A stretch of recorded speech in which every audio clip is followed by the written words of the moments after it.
Today, lawyers battled over an emergency injunction preventing prosecutors from charging people under Michigan's 1931 ban on abortions. Unlike the previous hearing, this one has been running a lot longer. In fact, it just wrapped up here within the last hour. Let's get to Grant Herms live in Pontiac.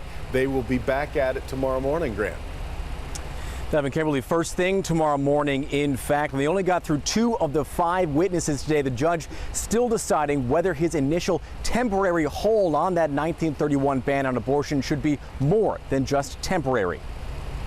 The judge not making a ruling today after just under 2 hours of hearing arguments from the prosecutors from around the state, some finding themselves on the opposite side of a court case than they're used to, speaking as defendants. Oakland County Judge Jacob Cunningham deciding whether to keep his stay in place on prosecutors after Governor Whitmer filed suit against every county prosecutor with an abortion clinic in their county.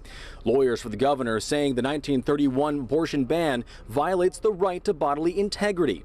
And the law was written without the health of the baby in mind. Based on the motivations for enacting that law, we know that it had nothing to do with protecting fetal life. The attorney for the 13 prosecutors saying the governor is trying to create law out of thin air. They don't have the right to come before this court and get injunctive relief based on their belief in a change in the law, which is what they're urging this court to do. Outside on either side of the building and on either side of the issue, protesters making their voices heard. If it falls in our favor, we will be putting pressure on these prosecutors.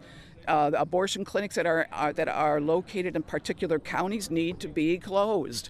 By choice. I'm a mother for choice. I almost died when I had my son. And I know that if I carried another pregnancy to term, I would very likely die. I don't deserve to die to bring a child into this world. Now, that temporary hold on that 91-year-old ban did actually end today, but the judge just before the hearing today said he's extended that temporary hold until he can make a decision here. Court back in session at 9:30 tomorrow morning. And Devin, we will be there. You know, Grant, of course, we've had this new issue over the initiative to get the abortion on the ballot this fall with this nearly 4 dozen errors found. So talk about what happens next on that. Well, we are talking about missing spaces in this petition that makes whole sentences look like single words and does, in fact, make it a bit difficult to read. Now, supporters say that they think they still fall within state standards here. Opponents say this might doom this petition. Even with those record signatures, they did plan to file a legal brief on that today. Back to you. We will wait for further word on that. All right, Grant, a lot to follow.